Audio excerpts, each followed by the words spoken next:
Imagine coming home after a 17-day vacation, ready to relax, only to find your fridge, freezer, and pantry completely empty. Not just the milk or bread, I'm talking olive oil, condiments, supplements, entire jars of jam. Even your cookware is ruined. And the person responsible? A so-called friend who you trusted to stay in your home. If you've ever been burned by someone you tried to help, you're going to feel this story deep in your bones. Hit that subscribe button, drop a like, and share your own freeloader story in the comments. Because today's revenge tale proves that generosity without boundaries can turn into a total nightmare. Let's dive in. It all started earlier this year. My husband and I live abroad, far from family, and we try to keep a close circle of decent friends. So when a mutual acquaintance, let us call him Sarah, reached out in a panic, saying he'd been scammed on an apartment rental and had nowhere to stay, we felt bad for him. At first, we offered just a weekend. A soft landing, nothing more. But Sarah was polite, helpful around the house, and seemed grateful. That politeness, it worked on us. So, against our better judgment, we extended his stay to the full 20 days he'd asked for. And that's when the red flags started piling up. First, groceries. He never bought any, not once. He'd trail along when we shopped, maybe hover near the self-checkout, but then, surprise, he'd forget his wallet. Or suddenly claim he could only use Apple Pay, which isn't even accepted at our local supermarket. And eating? Oh, he ate. One night, my husband and I split half a pizza. Half. The other pizza and a half? Gone. Straight into Kay's stomach. Without a word. We told ourselves, it's just food, let it go. We wanted to believe he was just struggling. That maybe once he got back on his feet, he'd make it right. Fast forward a few months. We were planning a 17-day vacation. 17 days away, flights booked, hotels locked in. And then came the question, what about our dog? That's when we made the mistake. We offered Kay a deal, stay in our place, take care of the dog, and in return, he could live here rent-free for over 2 weeks. We even went the extra mile. I wrote a detailed Google Doc with everything he needed to know. House rules, dog care, gym access. Even a note saying he could eat anything perishable that might go bad. Fruit, veggies, yogurt, that kind of thing. We thought we were setting clear boundaries. Spoiler alert, we weren't. When we came back, the house looked fine on the outside.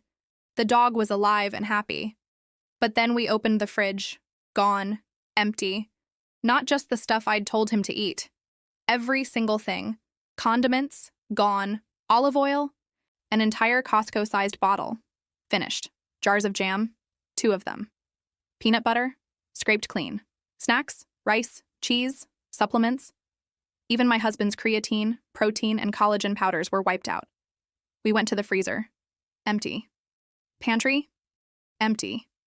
It was like he hadn't just stayed there. He'd conducted a full-scale locust raid. And it wasn't just the food. One of our ceramic pans? Completely destroyed. The kind of destruction you don't even know how to cause unless you read careless or just dunning to give a damn. I stood there staring into the empty fridge, my stomach turning. My hands shook as I opened one cupboard after another. Nothing. Absolutely nothing left. I honestly started wondering if he had taken things with him. Because how can one person consume 6 months' worth of food in just 17 days? When I finally confronted him, I didn't even bring up the food. I only asked about the ruined pan. And his response? He mocked me. It's just a pan. Why are you making it a big deal? That was the moment it clicked. He didn't respect us, not one bit. He saw us as an open wallet, an all-inclusive buffet, a doormat he could walk over without consequence. After that, he kept texting, acting like nothing happened. Hey, wanna hang out? When's the next time you're free? And every message made my skin crawl.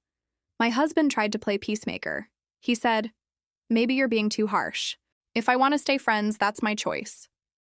But me, I was done. I told my husband flat out, this man is never setting foot in our home again. It wasn't about the food. It wasn't even about the pan. It was about disrespect. About how we'd opened our home twice, trusted him twice, and both times he proved he was nothing more than a user. And you know what the sweetest part of this revenge is? Cutting him off completely. No screaming match. No big dramatic confrontation. just cold, hard exile. He doesn't get our food, our home, or our trust ever again. Because sometimes the most satisfying revenge isn't dramatic. It's denying someone the chance to take from you a third time. To this day, Sarah still texts, still pretends like nothing happened. But his messages go unanswered. He doesn't know it yet, but he's been cut out of our lives for good.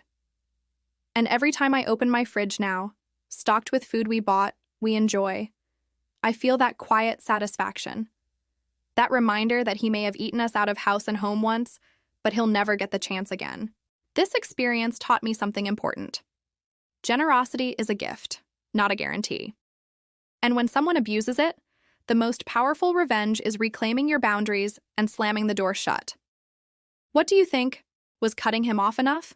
Or should we have confronted him harder? Drop your thoughts in the comments. Don't forget to like, subscribe, and share this story with someone who's been burned by a so-called friend. Because at the end of the day, revenge doesn't always mean payback. Sometimes it means never letting them in again.